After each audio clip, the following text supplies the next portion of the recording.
Today on Fox 43 Featured, a new bill has passed through the state Senate that would ban transgender girls from competing in girls' sports. Why the bill reignites a debate over fairness in athletics. Plus, after a tractor trailer clipped the underside of a York County bridge again, officials are now planning to make repairs. How the closure to fix the bridge will impact residents and visitors. And the NFL Draft is in Pennsylvania this year. How the marquee event is kicking off a full summer of sports in the Commonwealth.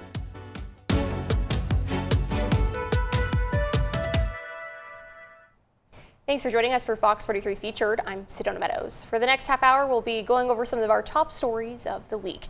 Starting with the bill that's passed through the Pennsylvania State Senate, which would ban transgender girls from competing in girls' sports at the scholastic level, reigniting a debate over the issue. As Fox 43's James Corrigan reports, supporters say it's about fairness and opponents say it's a distraction. The long-running debate over transgender students playing in girls' sports has returned to the state capitol, where the state Senate passed a bill banning the practice of transgender girls playing on a school sports team aligning with their identified gender. We must preserve the opportunities these women have fought so hard to achieve. State Senator Judy Ward authored Senate Bill 1219, which she says would bring about fairness to female athletes in not having to compete with a student who was born a different sex. The evidence is clear. Biological male athletes have significant strength and endurance advantages over biological female athletes, creating unfair competition and safety risks. Opponents argue the bill is a distraction from affordability issues and would harm the mental health of trans students by singling them out. We should affirm that they have a right to exist. We should affirm that they have a right to just be children. And we should get to the business of dealing with the real problems we have. That was echoed by the ACLU of Pennsylvania, which said in a statement, quote, "Some are chasing narrow narratives rooted in misinformation that divide the public and politicize our youth in harmful ways that benefit no one. The PIAA currently does not allow transgender girls to play in girls' sports, aligning itself with federal guidelines. Senate Bill 1219 passed with 4 Democrats voting in favor, but now faces an uncertain future. Supporters like Ward say the safety and fairness for female athletes need to be protected, while opponents say the focus should be on how to make life better for all Pennsylvanians. The longer this goes, the more young women are traumatized, and they are competing on unfair playing fields in their sporting events. Affordability is the key word that's resonating across this Commonwealth and across this country. And what are we doing to address affordability? Nothing. Nothing at all. The bill now goes to the Democratic-controlled House, which has blocked similar bills in the past. James Corrigan, Fox 43 News. A new resolution that could change how Dauphin County Prison cooperates with immigration and customs enforcement was presented before the county's prison board this week. The resolution was presented by County Commissioner Justin Douglas on Wednesday. If passed, it would require ICE agents to provide a judicial warrant before taking an inmate into custody. Right now, ICE can make a civil request to find out when an inmate will be released or if that person can be held for a minimum of 48 hours beyond their scheduled release to allow immigration agents to take custody of that person. No final decision was made. Instead, prison board officials voted to move further discussion surrounding the resolution to next month's prison board agenda. There is real risk in these types of collaboration, and I believe Dauphin County Prison is placed at risk each time we transfer an individual into the care and custody of ICE. The next meeting is scheduled at 1:30 p.m. on May 20th at the CareerLink building on North Cameron Street in Harrisburg. The public is invited to attend and give their opinions on the matter. In other news, the Unified Command leading the response to February's fire and oil spill at a York County salvage yard is releasing updated data from the nearby Cadorus Creek. The latest report shows that no oil remained in the creek at the last collection on March 10th. They add the last day with any measurable contamination was on March 6th, a week and a half after thousands of gallons of oil and debris were spilled from the J&K salvage yard in Spring Garden Township. Officials say they are completing cleanup activities around the site and at the Cadorus Creek and will begin demobilizing some staff working on the response. Part of Main Street in Seven Valleys, York County, will close on Monday as crews repair the historic railroad bridge. Fox 43's Robert Stover shares the history of the bridge and how the road closure might impact residents. I used to ride my mule down here all the time. Rick Fenlock, known by many as Cowboy, has sat outside the Valley Tavern in Seven Valleys, York County for years. Like other tavern patrons, he watches the historic railroad bridge and waits for a tractor trailer to come by. It's like extra entertainment. You're out there having conversations, socializing, all of a sudden you get a bonus. The bridge has a history of being hit by large vehicles, with the most recent incident on March 3rd. York County Commissioner Scott Burford says the bridge is scheduled to be fixed once again on Monday, April 27th. Part of the work that's involved is stripping the paint, heating and straightening the outer girder, and then repainting, and then replacing any signage that was bent along the way. The estimated cost of repairs is $74,000. Part of Main Street will be closed and a detour will be in place. Fenlock doesn't expect residents to be majorly impacted, although can't say the same for others passing through. The residents are familiar with everything, but usually you get people coming off of 83 and go this way to go to Route 30 instead of going out of their way. It's like a dog leg. This is a shortcut. That's why it's so much traffic going here. The Heritage Rail Trail will remain open for pedestrians during the repair, and an early warning system is expected to be installed at the bridge later this year. We have already ordered those materials. We expect those materials to be in later this fall. Robert Stover, Fox 43 News. Lancaster city leaders are moving ahead with a plan to redesign some of its busiest streets, all in an effort to make them safer for everyone. Officials are proposing converting Orange and King streets from one-way to two-way traffic as part of the city's Vision Zero plan to reduce serious crashes. The Department of Public Works says Lancaster sees around 20 to 25 serious injury crashes each year, many involving pedestrians and cyclists.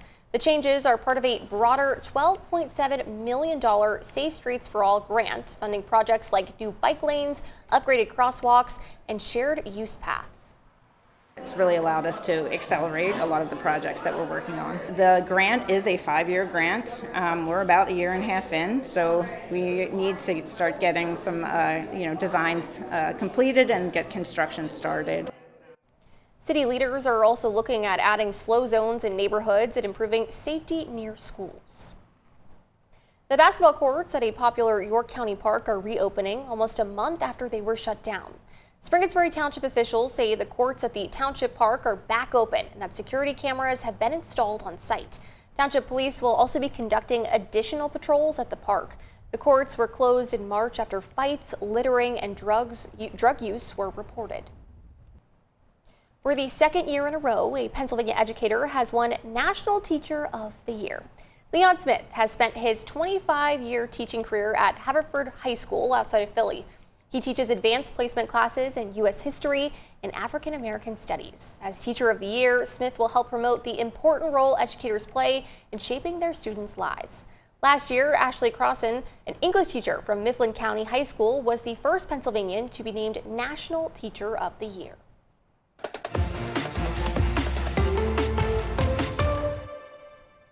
Well, hundreds of thousands of football fans are packing into Pittsburgh this weekend for the NFL Draft. Fox 43's Lauren Bradford caught up with some of those fans to find out why they came out and what they're most excited for. Here we go, Brownies! Here we go! Hoo, hoo! Go Steelers, baby! Fans from all over the country are in the Steel City to catch the 2026 NFL Draft in Pittsburgh. And we want to try to hit as many draft locations as we can. We were actually in Philly a few years back. Figure, why not stop at Pittsburgh? I love Pittsburgh. I love the people. Best sports town in the world. I mean, and I've been to so many Steelers games and never been to a draft, so I figured got to experience this. I mean, once in a lifetime thing. A can't miss experience for NFL fans. It's cool talking to all the different NFL fans and just like the conversations. All the Steelers fans are yelling at them, and I'm like, it's okay, guys, they're with me. They're all right. Just back and forth like that. It's pretty funny. And then coming here and seeing everyone talk about, hey, are you going to take this guy? Or, hey, how do you feel about this? It's an awesome experience, especially if you're just a football fan. I definitely highly recommend that you come to a draft if you're able to. While the fans are here to enjoy the experience, they haven't been quiet about their opinions on who they think their favorite team should draft. I'm hoping for an offensive lineman, either a tackle or a guard. I hope we draft Vega from Penn State. We really need an offensive lineman. I think he's the guy to do it. I'm looking forward to the Eagles hitting a home run tonight. I mean, I hope they get a good draft pick. I hope they get the guy Sadiq, the tight end. because he's a pretty good prospect. And for some fans, well, there was never a doubt on who their team was taking. Las Vegas Raiders select Fernando Mendoza. If it is Mendoza, that's our savior. He's going to be our franchise quarterback for the next lot of years, hopefully. Good vibes all around as everyone hopes this year's picks are just what their team needs to make it to the Super Bowl. There's no better time than to support the Browns. This is like our Super Bowl. At the current moment, this is our Super Bowl. Lauren Bradford, Fox 43. Well, some people are turning to an IV as their vitamin boost. Why they say vitamin IV therapy helps them feel better faster.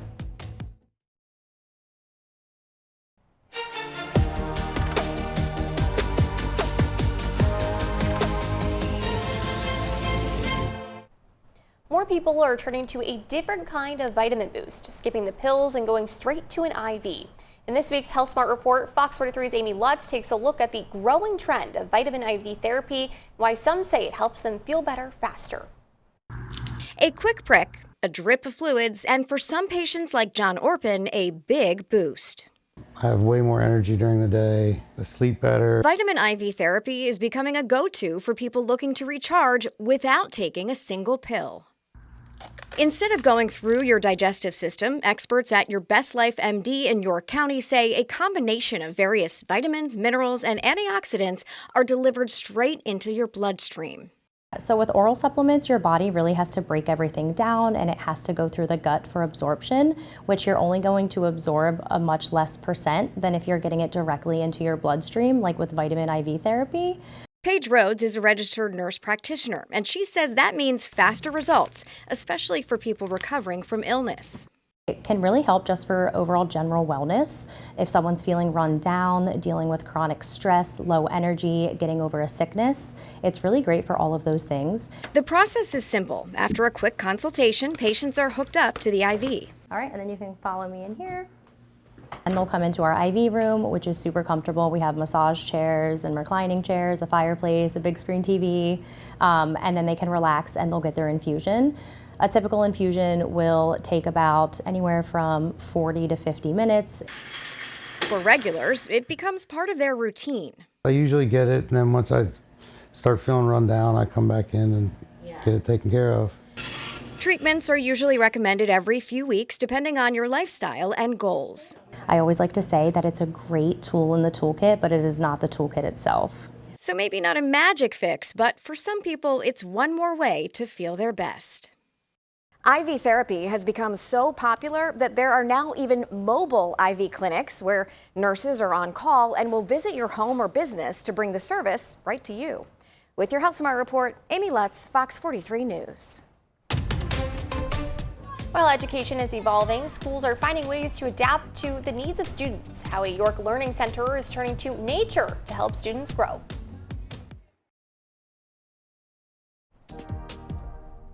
As education continues to evolve, schools are finding new ways to adapt to the changing needs of students. Fox 43's Melina Brown shows us how one York Learning Center is using nature to support that shift. Laughter and learning now go hand in hand outside.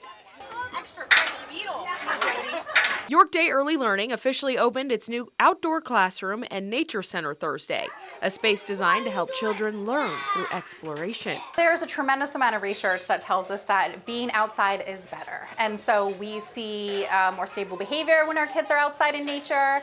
We like to keep them outside as much as possible. Experts say environment plays a huge role in how children learn. And according to the CDC, more than 1 in 5 children experience a mental or behavioral health condition, making supportive spaces more important than ever. If a kid is uncomfortable in their environment, they're not going to learn. And so providing a really safe, comfortable space with teachers who are really supportive and adding all these additional things such as curriculum and our therapy animal and outdoor space, we're just creating an environment where children feel safe, loved, and then are willing to learn.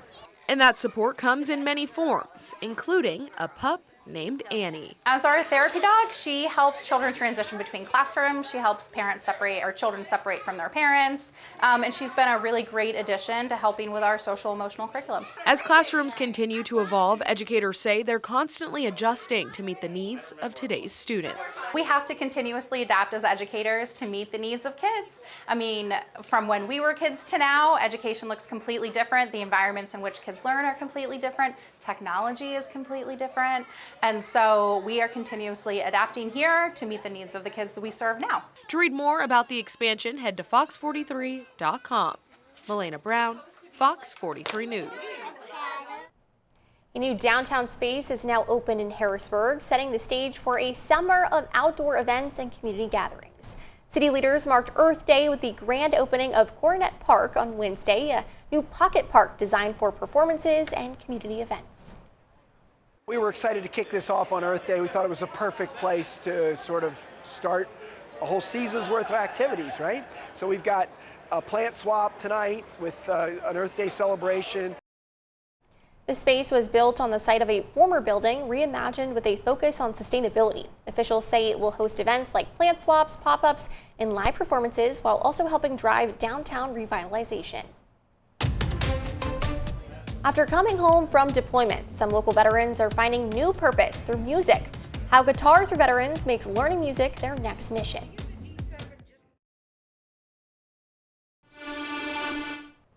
Playing guitar and serving in the military both require discipline, training, and attention to detail.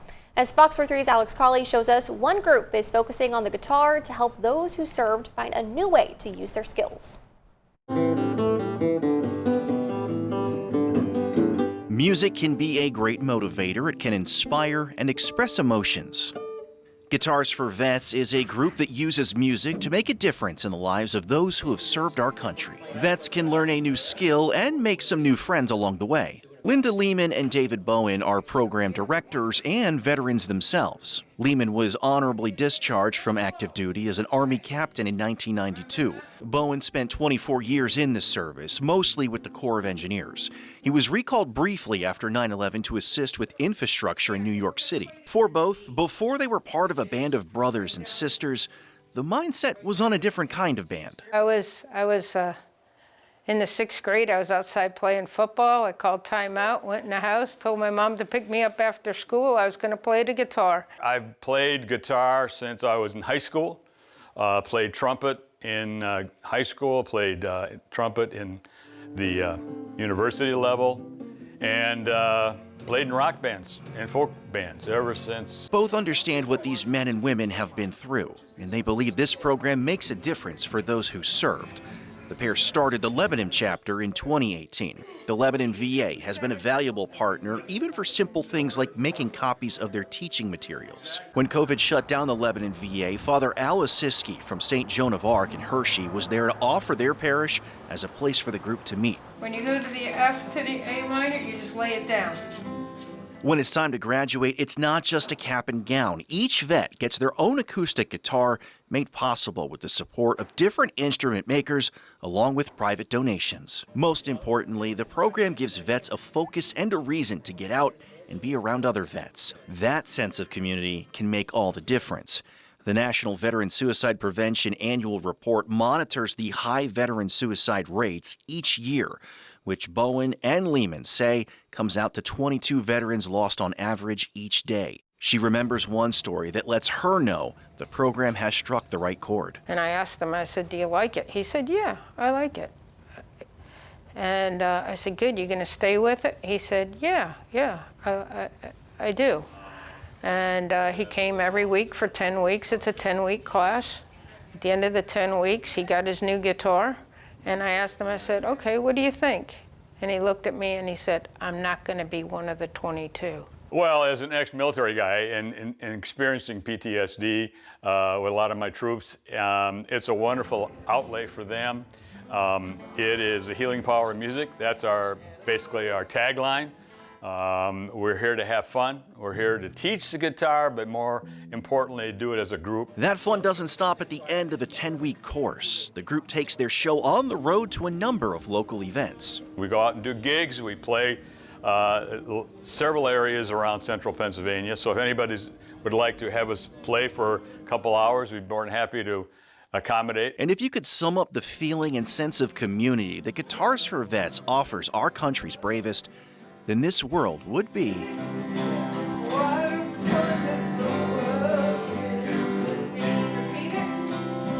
What a wonderful world is to Alex Cawley, Fox 43. Organizers say no prior musical training or experience is needed to sign up. The vets will spend 10 weeks with instructors who all volunteer their time and knowledge. The one-on-one lessons is followed by a jam session at the end of each class. Well, a veteran in York has received a new roof free of charge. American Remodeling's professional roofing teams installed the brand new roof for the veteran this week through its Honor a Hero program. The company selected the Vietnam-era U.S. Marine Corps veteran from York as this month's recipient. He served honorably as an artillery repairman and was in need of a roof replacement due to limited resources. It's starting to sink in. It's happening, and I keep wanting to say I can't believe it, but I'm so happy. You know, we've seen all the hard work and effort that these veterans and first responders put in every day, and we figured, you know, if we can help some of them out, we're going to do that.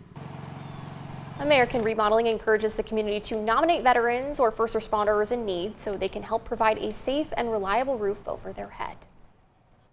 That's going to do it for Fox 43 Featured. Thanks for spending part of your day with us. Have a good one.